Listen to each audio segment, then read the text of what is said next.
भारत देश में 6,32,000 क्रांतिकारी हैं जो शहीद हुए। 6,32,000 क्रांतिवीर थे जिन्होंने इस देश की आजादी के लिए शहादत दी। भगत सिंह उनके सर्वोच्च शिखर पर हैं, ऐसा पूरा देश मानता है। शहीद आजम का खिताब भगत सिंह को मिला, ऐसा पूरे देश की तरफ से उनकी ये भावना है। कल 23 मार्च को पूरा भारत देश उनकी शहादत का स्मरण करेगा, उनको श्रद्धांजलि देगा। भगत सिंह जी की शहादत के बारे में आप सब बहुत कुछ जानते हैं। छोटी सी एक जानकारी जो मैं आपसे शेयर करना चाहता हूं, क्योंकि श्री ब्रजमोहन जी ने जो जानकारियां दी उसके साथ वो कॉम्प्लीमेंट्री है, उन जानकारी को और आगे बढ़ाने वाली है। अंग्रेजों की सरकार ने 24 मार्च 1931 का दिन तय किया उनको फांसी देने का, लेकिन एक दिन पहले फांसी क्यों दी, उसकी कहानी अगर आप सब जाने तो बहुत अच्छा होगा। अंग्रेजों की सरकार ने सरदार भगत सिंह को एक दिन पहले ही क्यों फांसी के फंदे पर लटका दिया, बिना किसी को बताए, बिना किसी को जानकारी दिए हुए? क्यों अंग्रेजों की सरकार ने अपने ही कानून और नियम का उल्लंघन किया भगत सिंह जी को फांसी देने में? नियम और कानून का उल्लंघन क्या था? आप जानते हैं कि अंग्रेजों की सरकार दुनिया के जिन भी देशों में चली और वहां पर उन्होंने फांसी देने के लिए जो नियम कायदे कानून बनाए, उनमें से एक नियम यह है कि किसी को भी फांसी दी जाती है तो सुबह के समय दी जाती है। सुबह का समय फांसी देने के लिए निश्चित किया हुआ है। दुनिया के सभी देशों में इसका पालन होता है। आपको थोड़े दिन पहले याद होगा, इराक के पूर्व राष्ट्रपति सद्दाम हुसैन को भी फांसी दी गई, तो सुबह का ही समय है। सारे दुनिया के सभी देशों में यह नियम लागू है, और आज से नहीं, लगभग 100-125 वर्ष से। अंग्रेजों के देश में भी यही नियम था कि फांसी सुबह दी जाती है और दी जानी चाहिए। तो 24 मार्च को सुबह उनको फांसी देने का समय था 6 बजे के आसपास, लेकिन 23 मार्च की रात को ही फांसी हो गई बिना किसी को बताए। कारण इसके पीछे जानना चाहिए। मैंने भारत देश के जो शहीद हैं, भगत सिंह, ऊधम सिंह, चंद्रशेखर, सुभाष चंद्र बोस, अशफाक उल्लाह, तात्या टोपे, झांसी की रानी लक्ष्मीबाई, नाना फडणवीस, ऐसे 6,32,000 क्रांतिवीरों के बारे में कुछ दस्तावेज इकट्ठे किए हैं, और वो दस्तावेज भारत में नहीं मिले, लंदन से मिले, हाउस ऑफ कॉमन्स की लाइब्रेरी, अंग्रेजों की संसद में से। तो भगत सिंह जी के बारे में जो दस्तावेज मिला वो ये बताता है कि भगत सिंह जी को फांसी देने से अंग्रेजों की सरकार बहुत घबराई हुई थी। वो दस्तावेज ये बताते हैं। अंग्रेजों की संसद में विशेष अधिवेशन बुलाया गया और उस पर चर्चा हुई। चर्चा 2 स्तर पर थी। एक तो यह था कि क्या भगत सिंह की फांसी को माफी दी जा सकती है। अंग्रेजों की संसद के अंदर कुछ सांसद थे जो ये बात कह रहे थे। उनका कहना क्या था? उनका कहना यह था कि अगर भगत सिंह जी को फांसी हो गई तो भारत में बगावत हो जाएगी और हिंदुस्तान में एक नहीं, ऐसे हजारों भगत सिंह आ जाएंगे। अंग्रेजों की सरकार को उन सबको दबाना बहुत मुश्किल हो जाएगा। हम हिंदुस्तान में राज नहीं कर पाएंगे। हो सकता है कि हमको 1-2 महीने के अंदर ही भारत छोड़ना पड़ जाए, ऐसा उनको लगता था। कारण उसका क्या था? अंग्रेजों की सरकार के लिए जासूसी करने वाली एक संस्था जो उन्होंने भारत में बनाई थी, जो आज भी चलती है, जिसको आप बोलते हैं LIU, लोकल इंटेलिजेंस यूनिट, ये अंग्रेजों की बनाई गई संस्था है। तो LIU की रिपोर्ट जा रही थी यहां से नियमित रूप से। आप जानते हैं कि फांसी की सजा देने का फैसला तो हो गया था लगभग 2-2.5 साल पहले, और उन 2-2.5 सालों में लगातार यहां से रिपोर्ट जा रही थी LIU की, और वो रिपोर्ट ये कह रही थी कि अगर भगत सिंह जी को फांसी होती है तो सारे भारत में एक साथ बगावत होगी और अंग्रेजों को मुश्किल हो जाएगा राज चलाना। तो अंग्रेजों की संसद में इस बात का बहुत डर था। उसी समय संयोग से 1930 और 31 में महात्मा गांधी लंदन गए हुए थे अंग्रेजों की सरकार से वार्ता करने के लिए। अंग्रेजों का उस समय का जो सबसे बड़ा नेता था, व्यक्ति था, लीडर था, वो इरविन था। इरविन के साथ गांधी जी की बात जब चल रही थी तो इरविन ने गांधी जी को कहा कि आप अगर चाहें तो हम भगत सिंह की सजा को माफ कर सकते हैं। गांधी जी ने कहा बिना शर्त?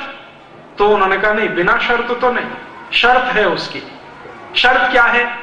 तो गांधी जी के सामने इरविन ने कहा कि देखिए, हमारी एक ही शर्त है कि आप भगत सिंह जी को निवेदन करें, अपील करें कि वो एक माफीनामा लिखें। Sorry, I am very sorry, मैंने अंग्रेजों के खिलाफ बगावत की है, मुझे इसका बहुत अफसोस है, दुख है, मैं आगे ऐसा कभी नहीं करूंगा। इस तरह का एक माफीनामा लिखें और भगत सिंह जी के हस्ताक्षर उस पर हों और मेरे सामने आप उसे प्रस्तुत करें। ये इरविन कह रहा है गांधी जी से। तो मैं अपनी संसद को कहूंगा कि वो एक स्वर से भगत सिंह की सजा को माफ करे। गांधी जी ने कहा कि मैं ऐसी कोई भी शर्त मान नहीं सकता जिसके बारे में भगत सिंह जी का कंसेंट मेरे पास ना हो। तो इरविन ने कहा कि आप भगत सिंह जी का कंसेंट ले लीजिए, समय आपके पास है, 1 साल का वक्त है।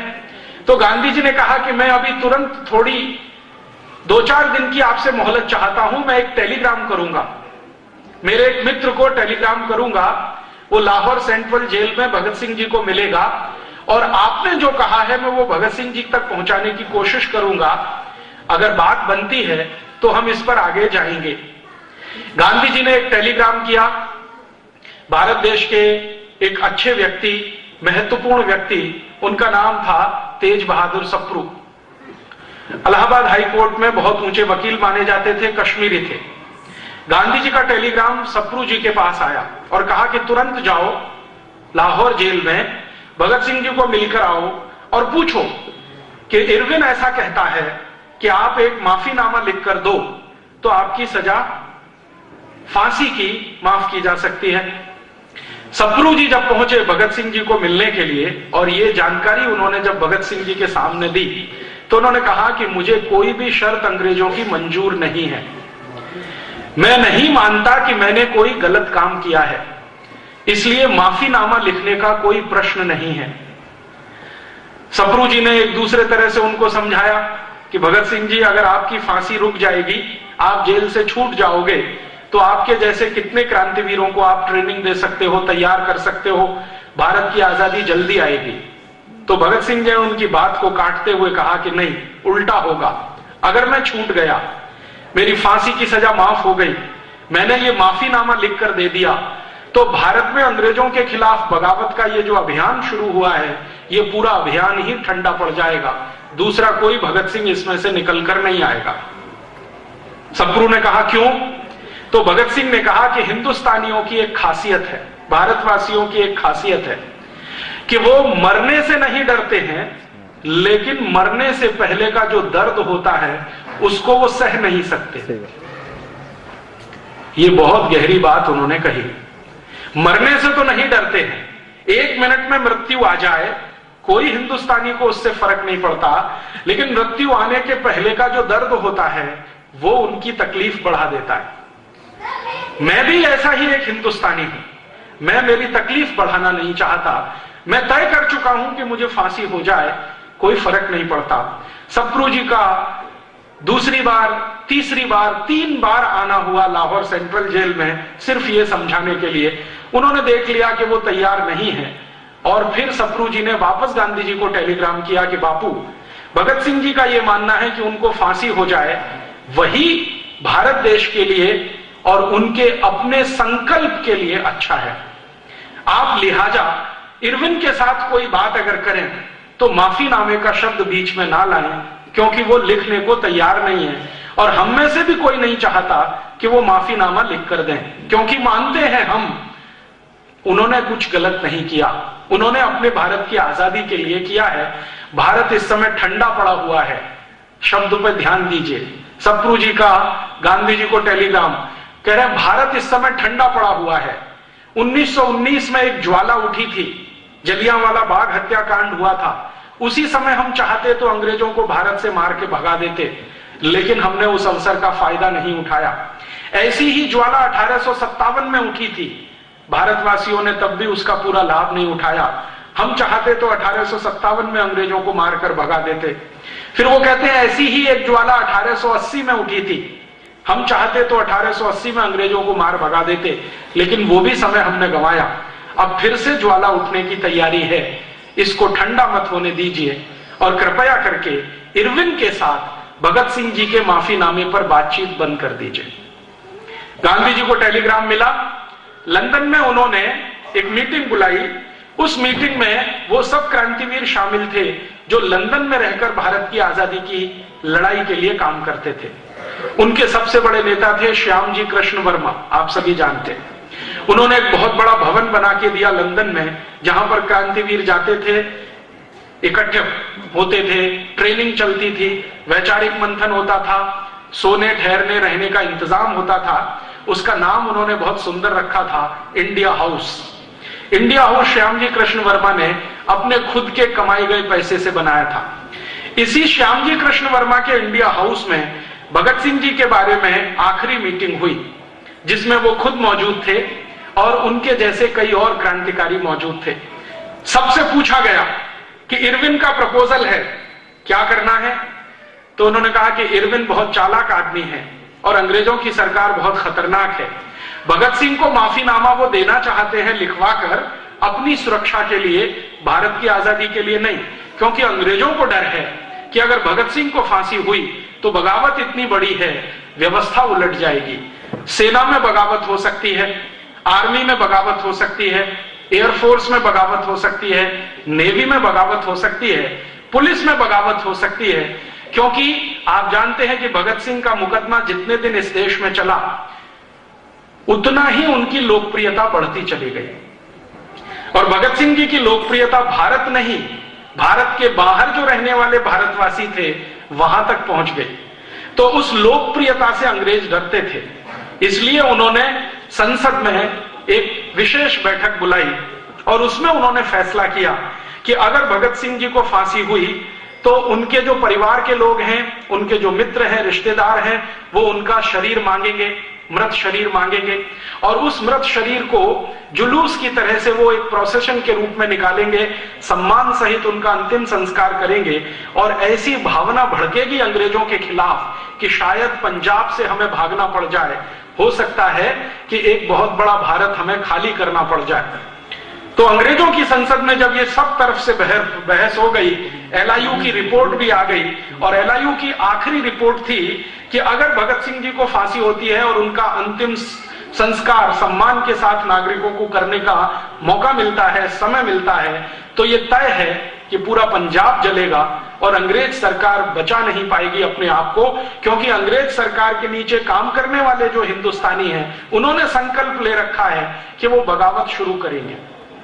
एक एलआईयू ऑफिसर ने तो यहां तक लिख दिया कि 1857 में भारतवासियों से एक गलती हो गई थी, वो हमारे लिए बड़ी अच्छी हुई और भारतवासियों को भारी पड़ी।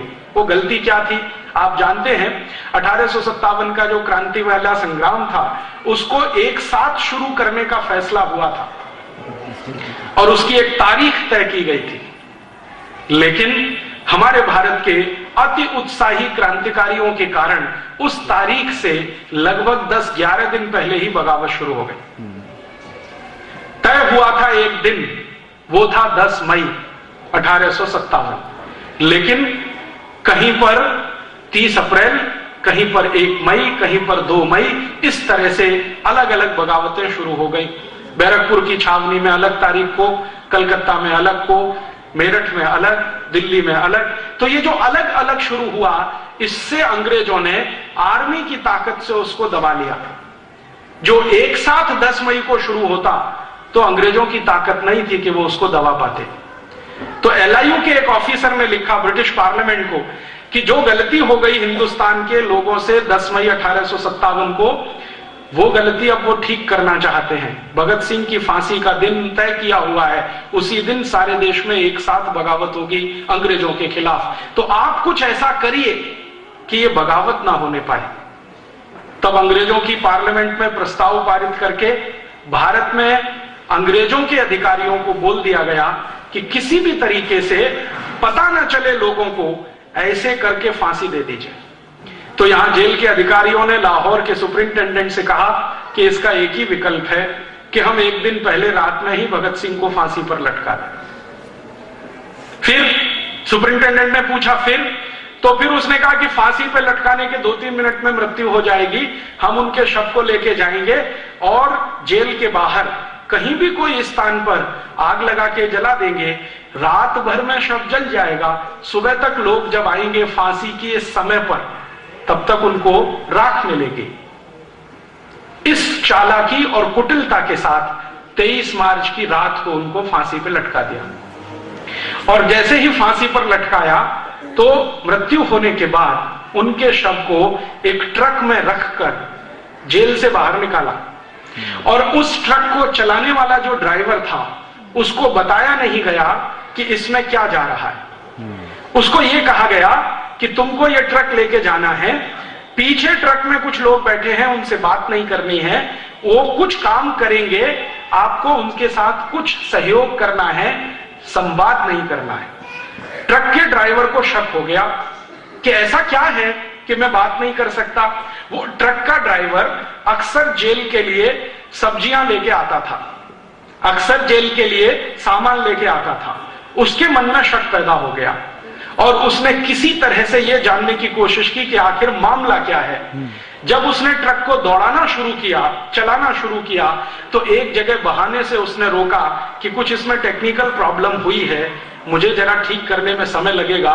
वो ट्रक से उतरा, घूमकर पीछे गया और उसने ये जानने की कोशिश की कि ये माजरा क्या है। तो उसको समझ में आ गया कि कोई मृत शरीर है जिसको मैं ट्रक में रख के ले जा रहा हूं। तो पीछे बैठे हुए सिपाहियों से उसने पूछा कि ये क्या है, कपड़े में लिपटा हुआ।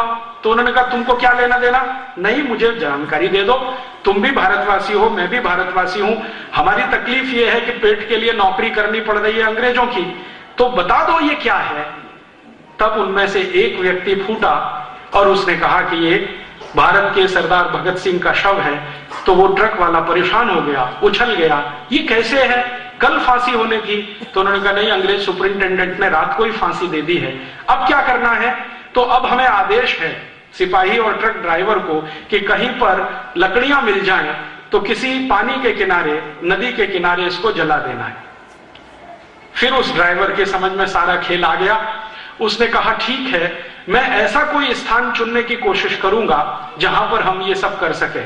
इतनी देर में उसने योजना बना ली, लाहौर से ट्रक को भगाता हुआ वो लाया और कहां पर, हुसैनी वाला पहुंचा। हुसैनी वाला आप सब जानते हैं, अमृतसर के नजदीक है, भारत पाकिस्तान बॉर्डर पे है। हुसैनी वाला में जब वो पहुंचा तो लकड़ियां इकट्ठी करनी है, इस बहाने से आसपास के गांवों के लोगों को जाके उसने बोलना शुरू किया कि ऐसा ऐसा हुआ है। तब लोग वहां से दौड़े और लोगों को दौड़ाते दौड़ाते वो लेके आया वहां तक। तो वो अंदर बैठे हुए सिपाही छोड़कर भागे और भगत सिंह जी के शरीर को सम्मान के साथ हुसैनी वाला में अंतिम संस्कार करने का उस ट्रक ड्राइवर ने बहुत बड़ा पराक्रम किया। अंग्रेजों की सरकार ने भगत सिंह को एक दिन पहले फांसी सिर्फ इसलिए दी कि उनको डर था कि बगावत हो जाएगी और हम यहां रह नहीं पाएंगे।